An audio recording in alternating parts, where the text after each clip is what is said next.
Formula 1 returns to France for the first time in 10 years and to the circuit Paul Ricard for the first time in over 30 years, albeit 3 of the teams on the current grid have raced here before. After being off the track for so long, it'll be a new track effectively for all the teams and all 20 drivers on the 2018 grid to learn. Renault were hoping to give the home faithful something to cheer about, as in practice both Ricciardo and Hülkenberg were testing new upgrades to Renault's ERS, which are hoping should see the two Renaults in the top 12 more consistently. Another driver looking to go on top of the consistency is Daniel Kvyat. After the Russian won the opening race, he's had little in the way of luck, but he's hoping with the new track could favour the odds of Red Bull, and Kvyat's hoping to come away with at least a podium finish. Williams also continued developments to their chassis, with both Josh Chero and Robbie Kubica testing the upgrades in all 3 practice sessions. However, it's unknown whether these upgrades will stay on the car for qualifying and come race day. Leclerc continues to impress in the Sauber, and we're coming to what is his de facto home Grand Prix. The Monaco driver will want to put on another good showing and lock down on even more doors for a possible drive at Scuderia Ferrari for 2019. An effective new track would bring a reality check for Carlos Sainz, who lines up in last place on the grid, with Carmen Jorda completing the back row of the grid for McLaren. George's teammate Rio Haryanto wouldn't go much further, lining up in P18, with Pierre Gasly lining up lead on the Toro Rosso Hondas starting from 17th.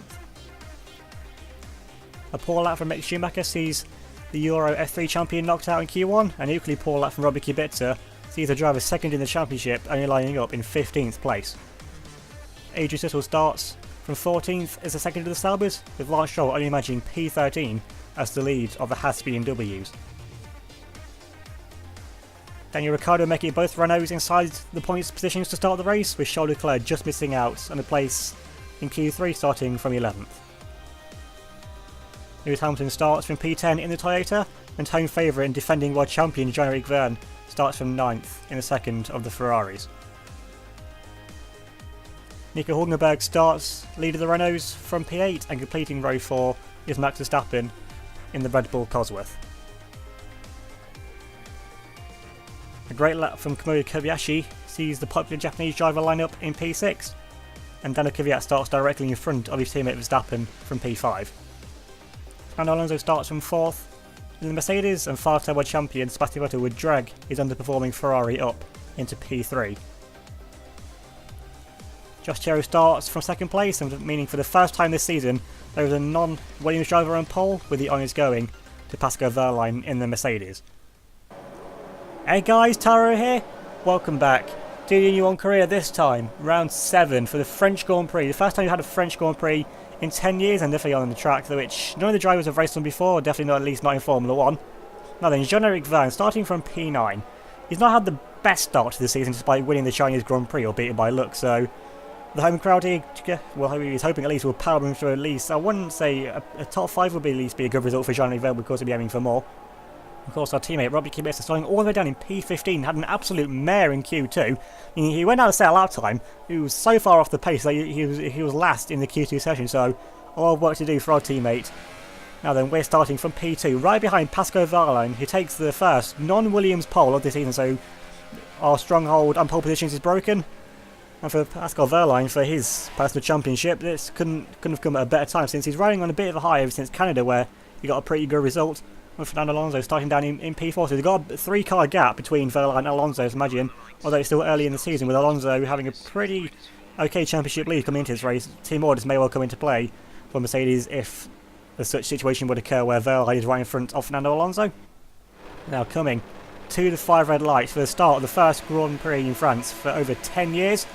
Lights out and away we go. Can we get a good start from Peter? Like a brilliant start there from Pascal Wehrlein, just flies away now down into turn 1. It's going to be Renato actually against side by side now with Freud. Actually, the clearest one against side by side with one of the Red Bulls now coming now. In turn 1 going to be side by side. Actually, Alonso can pass as well. We've got a shocker over the start down to P5 from P2, I think. And just behind us, we've got Kamui Kobayashi defending from Verstappen. Actually, got now Alonso trying to look for a move up the inside. Daniel Kvyat now coming into the second of the chicane, can be side by side now. Kvyat's going to try and hurry out around the outside line, which is the 13th side. Alonso's going to try and stick it around the outside, just hasn't got the downforce with that slightly lower drag Mercedes compared to the Red Bull. Though Alonso gets a bit flustered, looks a bit time, he can try and stick it now around the outside. Fernando's going to be side by side with the two-tower trying to go hold it now around the outside. Fernando giving a bit of a squeeze, he gets a bit on the curb, he gets a bit flustered as well. We just managed to squeeze our way past Fernando Alonso, but now Because there's no DRS here, it's going to be about pure switching. Actually, comes Max Verstappen now, getting a double slow stream from me. Fernando Alonso now coming up into the chicane here down the straight. Be 3 wide out Verstappen in the middle, we're on the outside. Alonso on the inside, we're going to be side by side. Verstappen trying to hold it around the outside of us. We just managed to squeeze out the Dutch. We keep his nose in, we still stick it around the outside on the racing line. Verstappen just couldn't quite hold it there with a tight line up the inside. Verstappen definitely feeling very feisty in this race. Must have that engine turned up to 11 because there's no way a Cosworth powered Red Bull could really match a BMW powered car or that Mercedes AMG powered car of Fernando Alonso. You see how this I was fighting now has already pulled down the Kia, has managed to pull away about a 2-second gap or so already. So the top 3 were already flying away from us. I'm moving a bit further on. We've got Verstappen on the back of the pulse to the inside, and be side by side. Now Verstappen's got DRS, so it must be at least last 3 races, and Verstappen just flies straight past us. So it's like some pretty good speed actually from that Cosworth engine. Of course, still no ERS yet for Red Bull. It's like, honestly, they don't even need it because now this straight here isn't a DRS straight, so this will be a true representation of the car's pace. We're not actually gaining all too much on Verstappen. We're catching him. We're not really catching him by all that much, so it's like some pretty good turning speed from Verstappen in that car. They must be running some sort of really high engine mode or something. Okay, now Queen say, we're trying to stick it around the outside. We found some good pace around here in practice qualifying. We're trying to stick it now around the outside. Verstappen, we get on the marbles, they run out wide. You can run completely off circuit there onto the blue strips. And also, this circuit is fairly unique in the fact that there's no gravel traps around it, which isn't a unique thing in itself. Although those blue strips, and then the red ones as well, are actually what slows the car down, so they're actually just like really griffy pieces of tarmac if you run over them. But now then we've got Daniel Kvyat now chasing down after Sebastian Vettel. It's being a bit of a mobile chicane, it looks like, because Pascal Wehrlein is just pulling away now into the distance. But now then we're still behind Verstappen. Verstappen's actually pulling away from us, so we still just about got DRS though on the back of the Dutchman, but he's just pulling away. I mean, if we're not careful, we'll actually start coming under pressure pretty soon. For Kamui Kobayashi's having a pretty good race so far in that Toyota. Now moving now into lap 4 through the third sector lap. Verstappen is still pulling away from us. Now actually we can phone to the pit crew that'll be boxing at the end of this lap. These ultra soft tyres have not lasted 1 minute, only doing 4 laps, well 5 once you cross the finish line, but only 4 complete race laps on these set of tyres. These tyres are absolutely horrific. They've got no grip on them whatsoever. I mean, they run out really quickly. And then coming now into the pit lane here. Is anyone that's going to follow us in there? It's a very short pit entry here. It's quite awkward as well, because you have to get on the pit limiter as soon as you turn the corner. And then none of the crews behind us are out, so it looks like Williams are pretty much the only team here in the pit lane, because everyone else further down as well. So once again, pretty much like they have 3 times this season, got Williams calling the shots here, trying to trigger something to happen. Now then, albeit it's a pretty short pit lane here in terms of time lost, so I think we should still be in last place, because I'm pretty sure the car's in last one about 20 seconds ago. And actually, you've got a Toyota coming in behind us, and they're getting a front wing change. So, and this isn't Kobayashi, because he'd have been winning behind us as well. So actually, this is Lewis Hamilton getting a front wing change. So Hamilton has clearly not had the best start to the race. He needs a front wing change, or maybe there's a experimental front wing and something's not working. But either way, Hamilton's now going to drop down way in last place. He's going to have quite a fight back now. But then, actually, this is how far from Hamilton we are. We're currently coming to the end of the first sector now. Hamilton's just basically in turn 1, turn 2. So Hamilton's lost about 20 seconds or so at least behind us now. So he's definitely had the best start to the race, because we're down in P19 with Hamilton in last. We've got Sainz as the car in front of us. You've got a bit of a gaggle of cars looking at the mini-map as well, so hopefully by the time we catch them up, which might be in the next lap or two, hopefully we can try and make a quick move through them, come down through the chicane, which can stay on board now for the rest of this lap, because they've actually shown a lap of this race yet. I mean, we've seen quite a bit of it from the off-board camera, but still, actually seen it yet from a racing perspective. And then coming up this straight here, this is pretty much one of the few places on the track you can actually relax. Now coming up to this full speed right now, you don't lift off the throttle whatsoever through there. So even when your tyres go off, that's just with the crazy amount of downforce on these cars now, you can take that corner perfectly flat through there as well. A double A pace right hand, you can get a pretty okay line through there as well if you get the right line. Now the third sector for me through here, I find this bit of the track's fairly awkward, although that corner is okay. We don't get the best traction out of that corner though. Now as the teammate Kubica comes into the pitting of this final 2 corners here, I find really awkward, because either you take a too shallow line like this and get all over the curbing and out of shape, or you run out too wide and just understeer to like oblivion. And around that final corner as well, you need to get a pretty good okay line right there as well. And I'm being a bit further on, you've got one of the Red Bulls here making a move past one of the Toro Rosso Hondas. So this is one of the Red Bulls that's definitely made a pit stop and come out in front of us. So this Red Bull, whichever one it is, I think it's down to Kvyat. Actually, a bit of contact there. So a bit of front wing there come off the back of that Toro Rosso, I think, of Carlos Sainz. And Sainz, we know, is in his last season with Toro Rosso, and driving into the back of the Red Bull A team is not the way to advertise yourself for drive free seat anywhere else next season. All over the back, of course, Sainz is just not quite close enough, because through that full speed right hander is all one line, no way you can make an overtake through there. Looking at the thing from up here, have to stay behind Sainz, actually going to find a way up the inside line. Sainz runs out wide, of course, behind those tyres since the start of the race, so his tyres going definitely past his head by late now. Although we're only on the last hits of the race, the tyre wear does seem to be pretty high on this circuit. So now we're in an effective Red Bull sandwich, although the Toro Rosso is in its own team. But still, actually, I remember Jean-Éric Vergne's out of the Grand Prix, the world champion defending. out of his home Grand Prix. Actually seen there pot up on the side in front of the home grandstand as well. That could not have been happened in the worst place there for the defending world champion now. We've got Daniel Kvyat all over the back now of one of the McLaren runners. He gets boxed in there by Verstappen. He does come out of the pit lane. He's right in front of his teammate. Can be side by side. We're going to barge away now up the inside there of that Red Bull. Now then, there's two Red Bulls fighting. I'll just make a double move on them. That pit lane exit is so dangerous because if Kvyat was a little bit further forward, he would just wipe himself out on the back of Verstappen. And there would have been a Red Bull double DNF. Pretty much is. Honestly, really, it's a good thing that McLaren Renault was holding up Kvyat through the final sector. But now talking of McLaren Renault, we're now the one all up the back now, behind that papaya orange McLaren. And you get nicely here, well, just going through that bit. The McLaren isn't the slowest thing in straight line with the new Renault power unit upgrades, but good pull to the inside though. On that McLaren, it's still nothing though to a BMW Williams, especially even with DRS and all the max engine modes as well.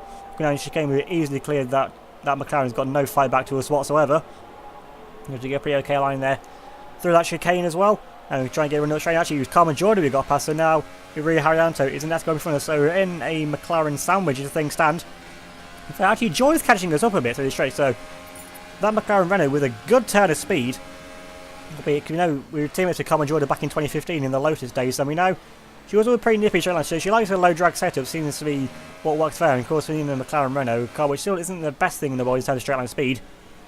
And so you're going to need all the straight line speed you can get. So imagine Haryanto is running fairly low drag as well. Now finally though, looking at a replay of what actually happened here to Jean-Luc to see why the defending world champion retired from his home Grand Prix. Actually quite a bit of smoke there coming out the back of his Ferrari car. Première, tu préfères? Mille fois, c'est pas la même voiture. Vous m'avez donné un mini-kart à côté. Pire stint de ma vie. Horrible. And now then, my French isn't the best, but I'm pretty sure Verne said something there that this was the worst stint he's ever driven and that he'd rather drive last year's car because it's better than the one he's got currently. But now then, back onto the live action. We've got the two Saubers are currently leading 1-2. We've got Adrian Sutter here in front of Charles Leclerc. And I think the last time Sauber had a 1-2 leading was back in Canada 2008. So I think it's been a long overdue there for the Swiss team. Then we've got Pierre Gasly actually in P3. Actually got quite a fight here behind. Got one of the Renaults here actually holding up the lead Ferrari there, which has to be Sebastian Vettel, so he didn't see he's the only Ferrari remaining in the race. And no, that Renault started a bit further down the order, at least started from in the points place. So I think Sebastian Vettel is really the net leader of the race, albeit the car in front of him trying at one stop. So effectively, Sutter actually legitimately leads the Grand Prix things stand. And it's going to be a DRS battle now. Coming on in chicane. Actually, that Renault's got some pretty good straight line speed in it now, using that ERS. So the Ferrari has to dive up the inside, does it? You know, the Renault just manages to hold it around the outside. So a good late braking move there from that Renault.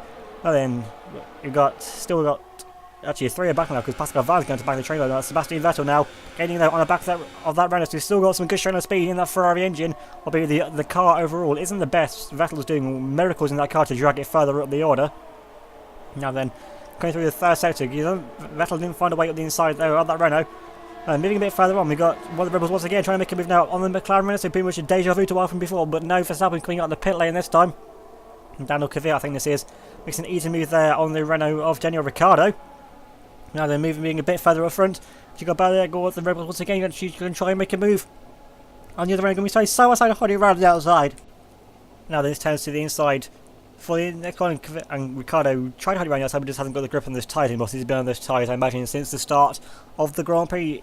And then Daniel Kvyat's on the absolute charge so far. We've seen it in a few races past now. Once the first stint's out of the way, Kvyat just comes alive and just charges past everyone he comes across. And now he's going side by side now with the Haas BMW. Just breezes past the Haas, basically like it's not even there. We know the Haas is no slouch in straight line, so Kvyat's on an absolute mission right now. We know he wants to change around his fortune to come away with at least a podium.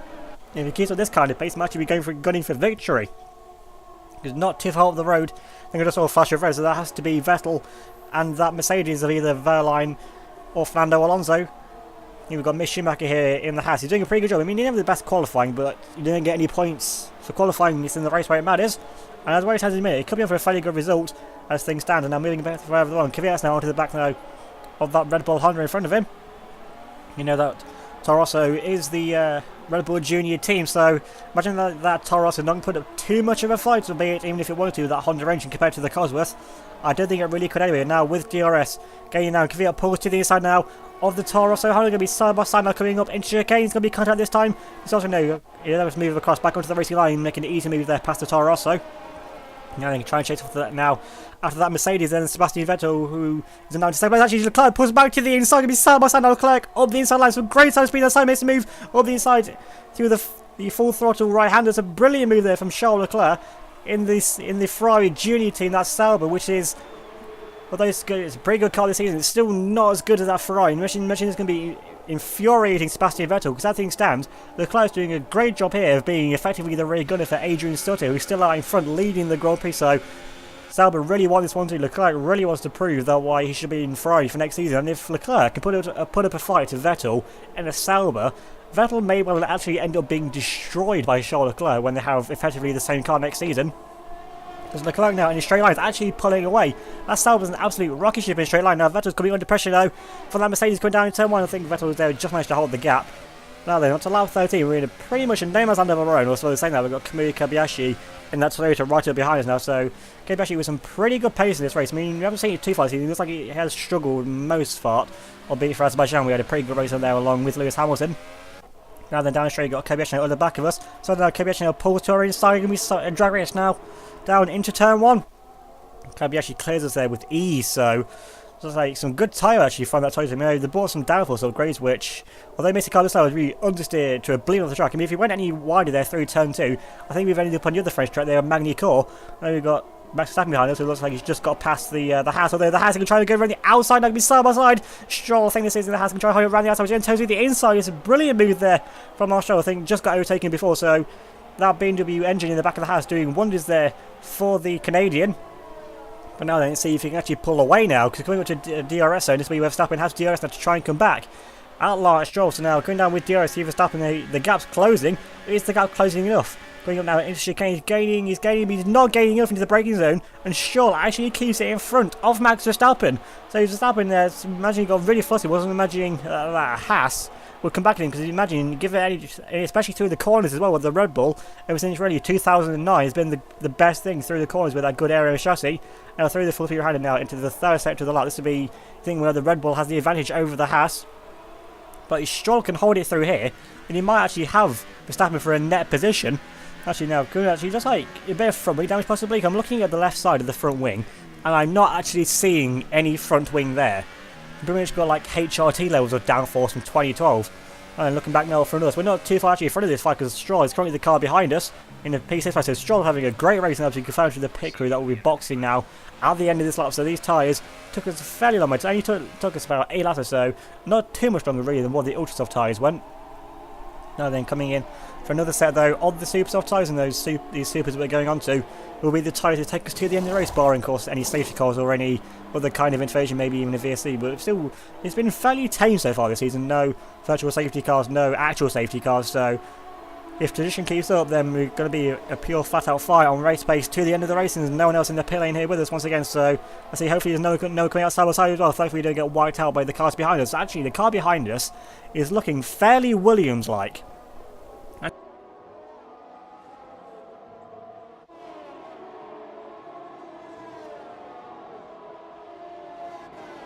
And indeed, it's Rio Haryanto catching our teammate Kubica. I don't know if he just got past him or not, but he's still getting up fairly close actually.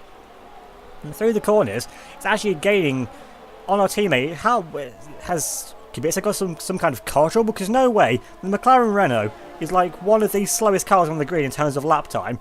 But now Haryanto with DRS on the back of our teammate, but Kubica is pulling away though, so even if Kubica's car is ailing somewhat, it's still got some brilliant strong space. So that pretty much shows it's not engine trouble that he's having. Maybe he's got a bit of damage or something. Maybe he had contact with Hamilton at the start of the race, since Hamilton had to have a front wing change at his first pit stop. And now then, on to lap 18, we're actually catching up to Pierre Gasly in the Toro Rosso Honda, who's on a set of soft tyres, which means he's already made his pit stop. And if he doesn't stop again, he could be on for a points finish. He could get Toro Rosso's first points of the season, and honestly, what better place to do it than at your home Grand Prix? I mean, obviously besides the first race of the season. But now we're getting on the back of that Toro Rosso Honda. Moving up now into chicane, you can pull to the inside. We're side by side now with Pierre Gasly, gives us space. I mean, fair play. Pierre Gasly saw us coming. We try side by side. We're just going to breeze right around the outside though of that Toro Rosso Honda. I mean, imagine Toro Rosso made a mistake back in Spain at fighting us, bringing Carlos Sainz in from what could have been a one-stop race, and which cost both Gasly and Sainz the points finish. So I imagine now that Toro Rosso learned from the mistake of the Gasly. He's actually coming back to us, so still feeling the presence here of the Toro Rosso though through that corner on the soft tyres. Just hasn't got the grip to compete with us. So imagine though, like I said, imagine that Fernando may have been screaming on the radio to not fight us and just try and keep with the close mind, because although Kobayashi is the car behind us, I imagine that Toyota's going to get past as well. But then when we get the likes of the Hasses, the Renaults, it might actually be a pretty fair fight for Pierre Gasly. That's down on Kvyat, puts up the first lap of the race. So Kvyat, he's on an absolute mission in this race. He's just unstoppable. If he can keep putting fast laps like that, he may even well be in contention for the race, because he wasn't actually all too far behind. Actually, like, as we've got Charles Leclerc in front of us in that Sauber, I think he's just come out of the pit lane. So Leclerc, on a set of soft tyres as well, he's actually in front of us, full position. Leclerc is legitimately in some places, but now we've got Kobayashi's breezing straight past him once again, getting a bit of deja vu now, this time for us. And coming now into turn 1, we've got no answer there to Kobayashi, so the tyre wear on that Toyota looking brilliant. Actually, that's a really nice camera shot, like a slightly slanted one there of turn 1 and turn 2. And we can try and actually stack here with Kobayashi through this first sector. We actually went out a bit wide to this, so pushing the car a little bit too hard, I think, for what he can do. But now Pierre Gasly still behind us, so he's got 8 laps of the race left, and he's in P8. And looking at the mini, there's not really all too much of a challenge from behind. They've got the two Hasses right up behind him by the looks of it. So still, I still think Gasly should come away with the points finish. Now that we're in the DRS though, of Kobayashi, I mean just about. So he's finished strength longer. They've got yellow flags now up in front of us. Actually, I think I see a car there going slowly around the corner there up in front. So that could be for this. Have they got a puncture or something? Although the yellow flags, they've now cleared, so it looks like whatever has occurred there has now been resolved. Still catching with those to the back of Kobayashi. Just like through the corners though, that's why you're going to start pulling away from us. Now, I don't know if that car in front of us has got any damage or anything, so I mean, hoping for our sake that they may have a bit of damage, or at least flat spotted tyres or something, which could give me and Kobayashi a free position. And again, every point you score could prove crucial while the championship fight's on. And then coming up now through the final few corners now, it looks like whatever car that is, looks to be going fairly okay. Although Kobayashi might try and say that by the end of the race. It's still quite a long way to go. We got a horrible layout through the final corner, all over the curbing. That's just completely cut the momentum out of the corner. We have DRS still off the back of Kobayashi, I mean only just though. He's now actually 1.2 seconds behind him, so losing 2 tenths alone in that final corner. So this track not really getting all too well hooked up in terms of race pace.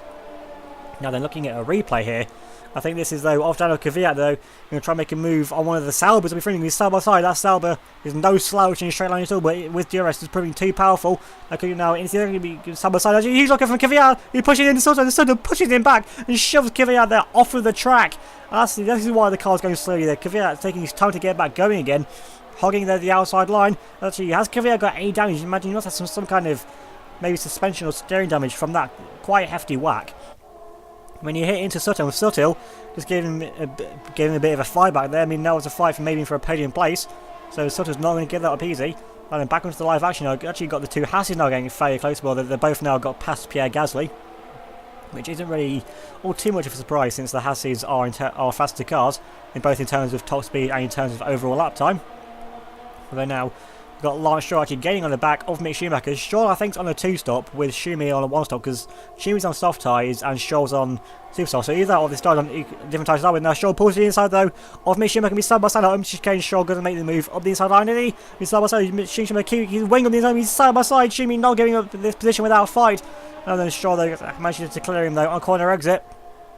And then Schumacher now tucks back in to the solution now on the back of Lance Stroll. And pull back up to the inside, be side by side through the sporty round. He'll be side by side with the two Hasses. It's going to end disaster. These two fighting tooth and nail here for about P8, P9 even. Be side by side now through the third sector. Shimmy with the inside line, which then needs a good close out of Stroll. Keeps his nose in just on the inside line. Schumacher can't close him out. Going to be side by side. Now these two fighting for a potential BMW Williams drive for next season. Although this fight is only for about 8th or 9th race. These two are fighting like it's the final lap of the final race, and this is the championship decided how much these two are going. Going to be side by side now through the final corner. Schumacher has the inside line, but Stroll has the racing line. Now then, who has DRS here? I'm pretty sure is going to get the place into turn 1. Schumacher's pulling in front.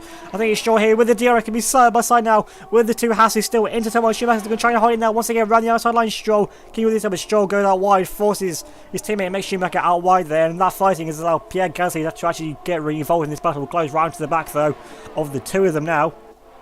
And actually, Pierre Gasly might try and fancy a fight here, but he's in a much slower car. He's actually holding on to a points place brilliantly so far. And it seems Like I said, it's Nigel Mansell, I think it was said, that the home crowd is worth at least a second a lap. It was like that 1 second of lap time per lap is doing wonders here for Pierre Gasly now with DRS. He's still keeping with Mick Schumacher in front of him. He's actually falling away a bit now from Stroll. It looks like Stroll on those faster tyres is definitely quite a bit faster anyway than what his teammate is. But Pierre Gasly though, I think he's going to need a miracle to honestly keep here with his teammate now, might as well settle for position. But although Pierre Gasly is still, even without DRS now, he's actually keeping with up this straight, fairly close to Mick Schumacher to get a nice panning shot there. All the full speed right-hander, but Gasly's going to need nothing short of a miracle really if he's actually making an overtake in terms of straight line speed to actually pass. Moving a bit further on now, onto the final lap of the Grand Prix. Back on board here now with Daniel Kvyat. Once again, he's catching back up to Adrian Sutil. So are we going to get a last lap battle here? Because I mean, if it got intense once before, now this is the final lap. I'm pretty sure this is the fight for at least third, maybe even second, because I don't actually know who's leading the Grand Prix. I'm pretty sure Sutil surely can't still be leading the Grand Prix. I'm pretty sure that Vettel and that Mercedes must have got past him at least. This may well be the fight for P3. And Sutil has already took a podium finish this season back at Bahrain, so imagine once we'll add a second one to that tally. Now then, this is pretty much going to be Kvyat's last chance. Now then, Kvyat gaining in the DRS now on the back of Adrian Sutil. Kane Sutil parts kind of middle of the track, nothing that really Kvyat could do, had nowhere to go. But now then, Kvyat surely must have saved some kind of engine mode or something that's trying to one final assault here on Adrian Sutil, but that's with his brilliant rocket ship straight line of speed. He's actually pulling away there from Daniel Kvyat through the full speed right handed out into the third sector of the lap. This is where the Red Bull's going to be good. But has Daniel Kvyat got anywhere to go? Try and get past Sutil. He's running out of chances. That Red Bull, look, he's gaining so much time. He's so much faster through the corners than that Sauber Alfa Romeo, but he's got nothing he can do about it. Sutil parking his car in all the right places. But now then, we've got looking back front. We've got the battle here for the lead. And actually, Pascal Wehrlein is now rounding the final corner and coming up to the finish line. It's going to be Pascal Wehrlein to win the French Grand Prix. And I can imagine that's going to be a very popular victory up and down the paddock with Sebastian Vettel a very, very close second. So, and Adrian Sutil rounding off the podium just about in third from Daniel Kvyat. I mean, it's a great fight, very great fight between those two. At the end of the race, you got Kamui Kobayashi, wasn't actually too far behind. So Kobayashi with a good result as well, pretty much the flying the flag footer in this race. But what could have been for Daniel Kvyat if he just hadn't made contact a few laps prior with Adrian Sutil? Well then, Toto Wolff looking very happy on my 1-2, saying that Pascal Wehrlein won the race. That's another win in the bag for Mercedes and some great constructors points as well. And the team are looking very happy with Pascal Wehrlein's victory as well. Of course, that's Wehrlein's side of the garage. And we've finished the race in P7, so not the worst result we've had, but still, it could have been a lot better if we started from second place. But there's the man of the hour, Pascal Wehrlein, who takes his second career victory. Of course, his first coming at Canada last season. And he's the 6th different winner in 7 races. And Mercedes now really picking up some championship momentum now with the 3rd victory in a row for the Silver Arrow. So it's like Mercedes are now really becoming the team to beat now in this 2018 season.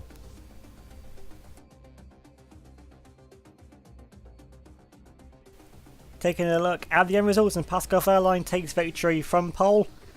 6 tenths clear of Sebastian Vettel in second. Adrian Sutil running off the podium for Sauber in third. And was less than 9 seconds off the lead, so some great pace in this race from Adrian Sutil. Daniel Kvyat comes home in P4. With Kamui Kobayashi running off the top 5 for Toyota, with Charles Leclerc getting P6, so great haul of points for Sauber in this race. We finished down in P7. 23 seconds off with the lead, so still got a lot of work to do if we're to get any type of good result in future races. Lance Stroll comes home in P8 with Mick Schumacher in 9th and Daniel Ricciardo running off the top 10 as the leader of the Renaults. Pierre Gasly gets Toro Rosso Honda off the blocks with their first points of the season in 11th, with Hulkenberg running off the points in 12th in the second of the Renaults. Our teammate Kubica gets absolutely zilched from this race, coming home in P13, absolute mare for our teammate, and he was only 10 seconds in front of Rui Harianto. There's something that's gone drastically wrong for Kubica in this race. He was only 10 seconds in front of a McLaren Renault. Carmen Jorda comes home in 15th, and the other McLaren with Max Verstappen all the way down in 16th place, so Verstappen having absolute mare of a time here at the circuit Paul Ricard. But he still beat though Carlos Sainz, who comes home in 17th with Lewis Hamilton a lap down, so this really wasn't the best race in the world for 3 of the championship contenders. And actually made that 4 because Fernando Alonso retired from the Grand Prix. finished down in P19, and Jean-Eric Verne, who was the first retirements out, finishes in last place. Moving on to the drivers' point standings, and the status quo remains, with Fernando Alonso remaining 23 points ahead of Kubica since neither of them scored, but Vettel now gets up into P3 on 58 points, and is only 4 points now behind our teammate Kubica. Pascal Wehrlein gets up now into P4 on 49 points, 2 points clear of Max Verstappen, who's in 5th, with Lewis Hamilton in 6th, and we're now joint on points with Lewis Hamilton, although Hamilton has a race victory this season. We have a best of a third, so Hamilton is in 6th with us in 7th.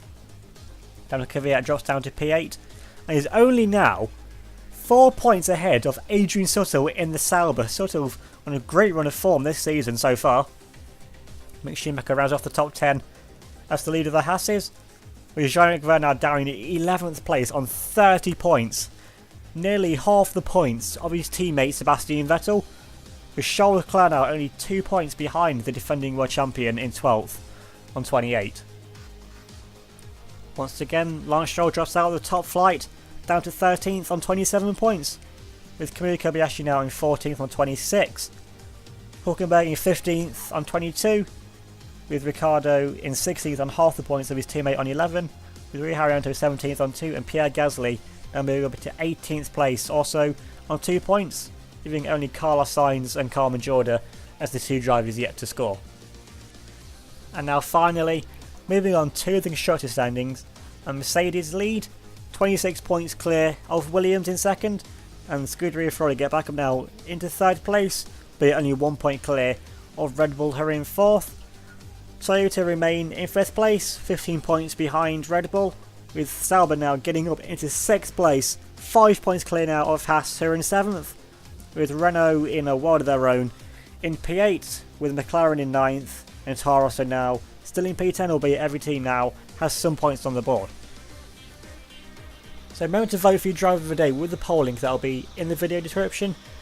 Also check out the Wikia for this season, past seasons, all the drivers, all of the teams, so if you want a sneak peek of what's to come and just to keep up to date with everything that's happening in this season, remember to leave a like if you enjoyed this video, leave a comment down below as well, subscribe if you're new and hit that notification bell so you don't miss out on any future videos. Remember to follow me on Facebook, Twitter and Instagram. They'll be linked down in the description below, along with the 2 mods for liveries, the BWT mod livery and the Martini stripes for the Williams. They'll be linked down in the description as well if you want to give them a download and try them out for yourself as well.